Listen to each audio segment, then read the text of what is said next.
So yeah, it'll definitely be interesting. I thought that quick shift, we understand why Will went over to Gas. Barsha wanted him there. He wanted to stay in California, which made all the sense in the world.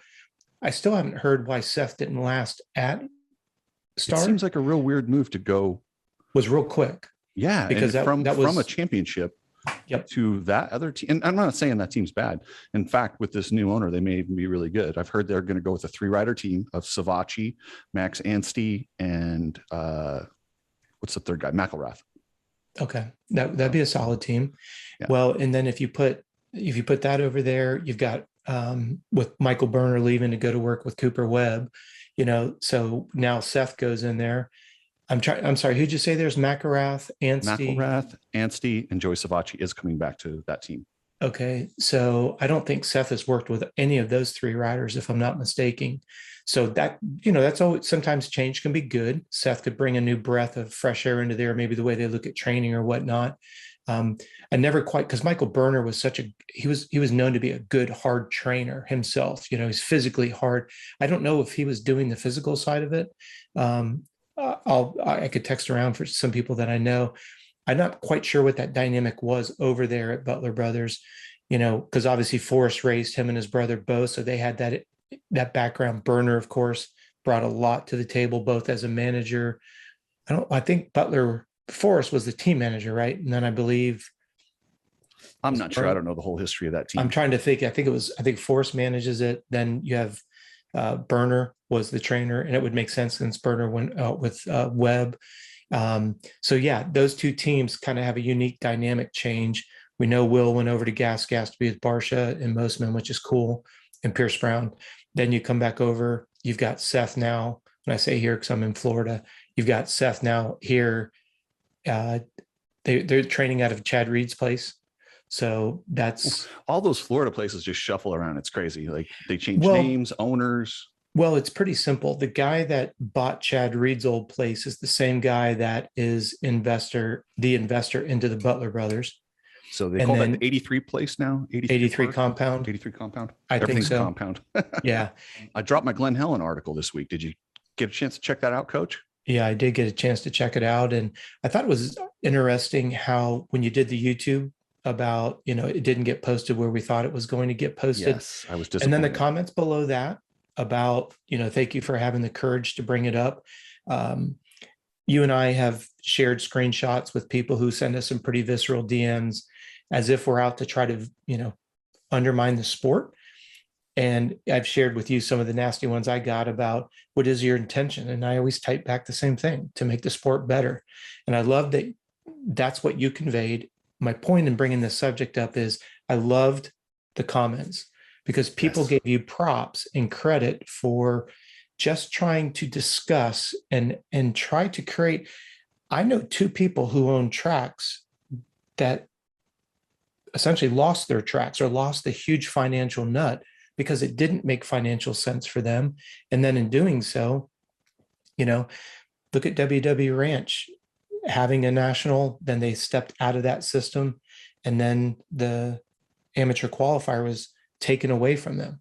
Now, I'm not on the close call conversations, but it does seem awfully ironic that at the last minute, and then the people that I talked to that tried to clarify it was like, well, we had the Orlando National, or I guess it was Tampa, whatever, plus Daytona. So it made more sense to bring that Loretta Lynn's qualifier to Orlando MX instead of it being at WW. Now I find it awfully ironic that WW now has a futures race tied in with Feld Motorsports for Supercross, but that facility was built to be a motocross facility. I don't know if the listeners can follow that or not, but props to you for putting it up there. I thought the comments were pretty glaring on, we may have a few people, maybe a couple dozen people that don't appreciate what we're doing. I keep using the word visceral. There's not an aggressive attempt other than to try to get the true story out instead of the controlled narrative. And when you look at the people's comments, and then same with Facebook where you posted it. Yeah. And that's the thing is I wanted to work with a media outlet and I didn't think the stories of it. All I did was discuss information that was given to me from separate tracks.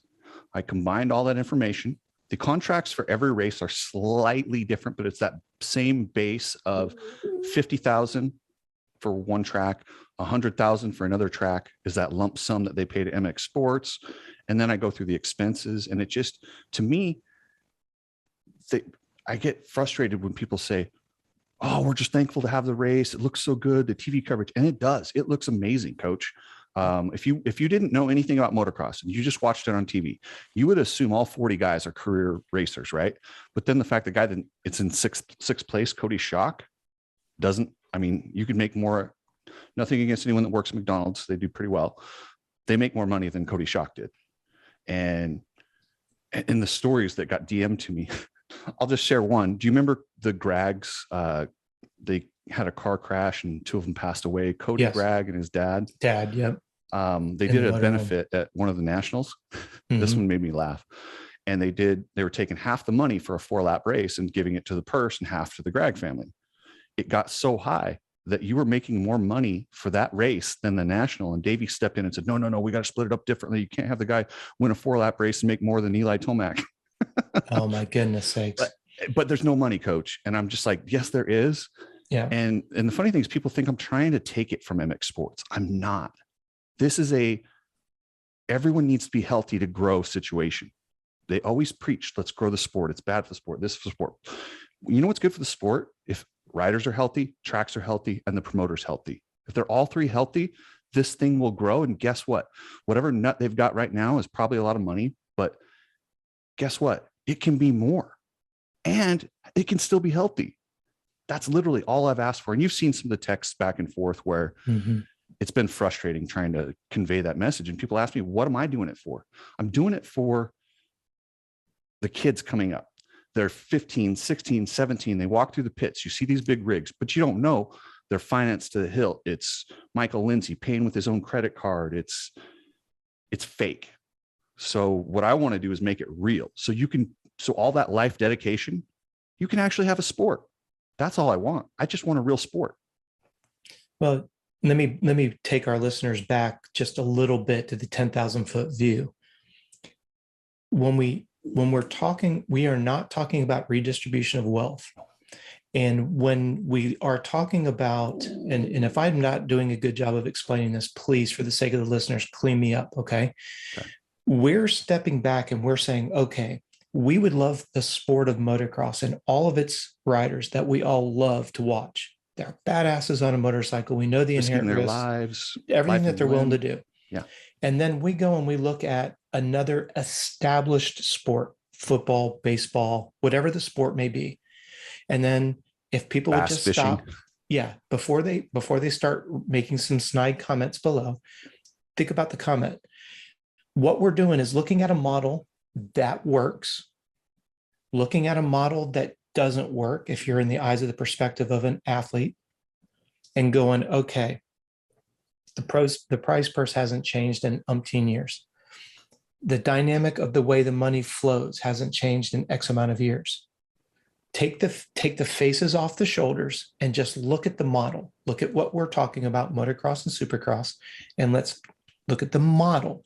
Not the dollar, not the number of zeros, because people, again, they'll say, yeah, but more people watch football on TV. Yes, you're right. But you're getting kind of out of sync here. The reason why those teams take in so much money with TV contracts is because of the way that the players are treated. You and I have talked about this. When I look at the history of unions, why were unions ever started? Because the employers took advantage of the employees. So they got together and they stood for themselves. Now, there's some people that will send us DMs and stuff and say, hey, today's unions are ruining companies. And I know there's two sides. There's people that are in it now. Oh, absolutely. That's not what we're here to debate for or against. That's why I want to keep it at 10,000 feet. We're looking at a model we have starving athletes that are making a good amount of money for the promoters. Not a redistribution of wealth, a model that works here, PGA, NFL, Major League Baseball, basketball, whatever it may be, whatever you like as a listener.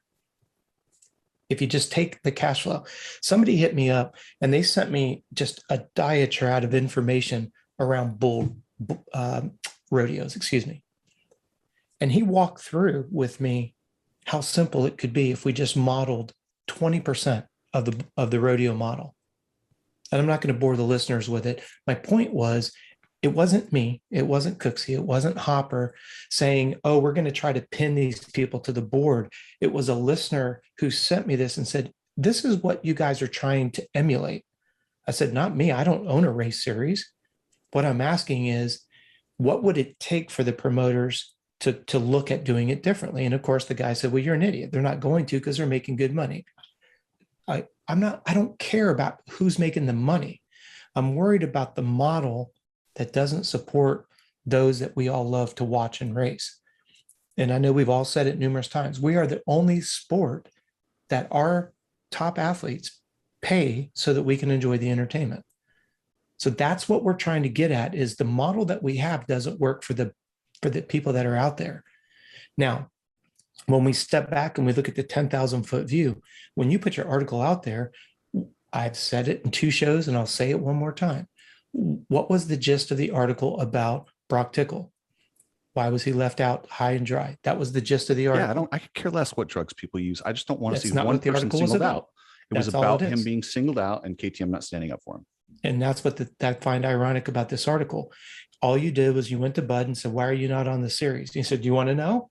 And then Yes, he was happy to elaborate. He did. It wasn't like you calling like a little, guy with a black jacket. Hey, you want to buy some, it was like, hey, why are you not on there? It was just an innocent question. I remember you asking me, hey, why isn't it? I said, I don't know, ask him. And you did.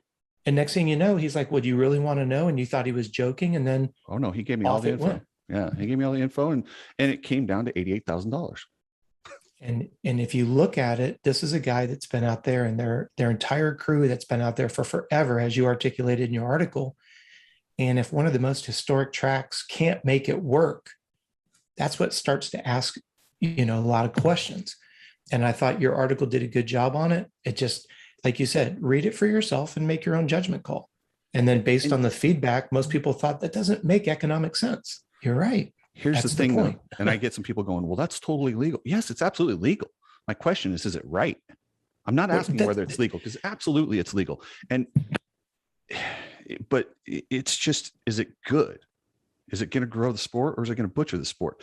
And this whole fear, because there's a fear of Racer X, Davey Coombs, MX Sports, don't cross them. Fuck that. Coach, I don't give a shit. What are you going to do to me? You've already done. They've already fired everything. Fuck them.